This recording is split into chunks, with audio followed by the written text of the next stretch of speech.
Delta plus के culture की पहचान करने में भारतीय वैज्ञानिकों ने सफलता प्राप्त की है। जी हां, डेल्टा प्लस, जिस डेल्टा प्लस ने भारत के 12 राज्यों में अपने पैर पसारना शुरू कर दिए थे, उसी डेल्टा प्लस वेरिएंट को भारतीय वैज्ञानिकों ने पहचान लिया है। उसके कल्चर की पहचान की जा चुकी है।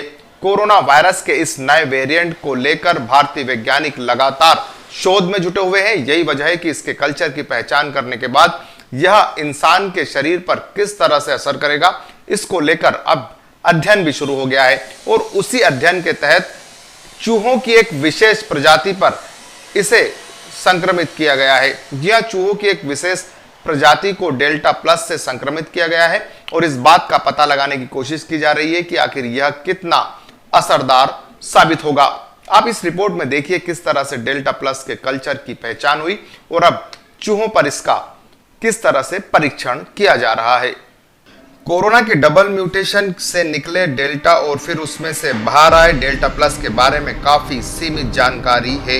यह वेरिएंट किस तरह से कार्य करता है और इंसानों पर इसका कितना प्रभाव होता है, इसके बारे में अब तक वैज्ञानिक कुछ ही जानकारी हासिल कर पाए हैं। हालांकि नई दिल्ली स्थित भारतीय आयुर्विज्ञान अनुसंधान परिषद ICMR और पुणे स्थित national institute of virology NIV की टीम पिछले कई दिनों से डेल्टा प्लस को कल्चर करने में जुटी हुई थी, लेकिन उसे अब कामयाबी मिल चुकी है।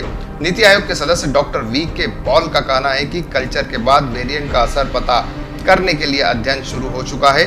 उम्मीद है कि अगले कुछ सप्ताह बाद हमें वैज्ञानिक तथ्यों के साथ साथ यह पता चलेगा कि यह वेरिएंट कितना प्रभावी है। लोगों को संक्रमित करने के बाद क्या यह गंभीर स्थिति में ले जाता है, मतलब जो संक्रमित मानव है वह क्या गंभीर स्थिति में जाते हैं वैक्सीन लेने, या फिर पहले से संक्रमित व्यक्ति को यह दोबारा कितना चपेट में लेता है। इन सभी सवालों के जवाब ढूंढने के लिए अनुसंधान किया जा रहा है।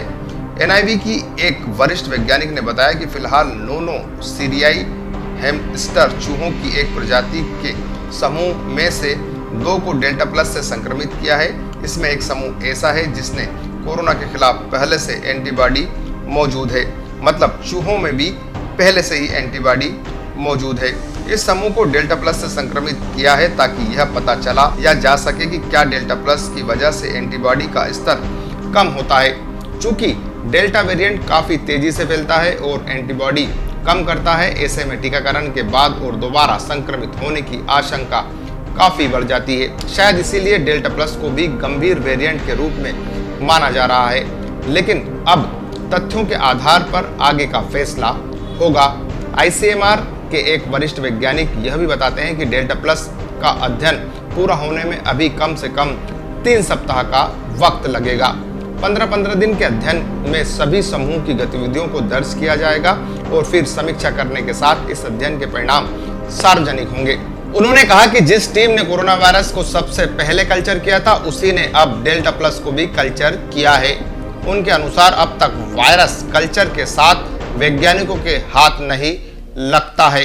अब तक उससे संबंधित कोई भी जानकारी हासिल कर पाना मुश्किल है।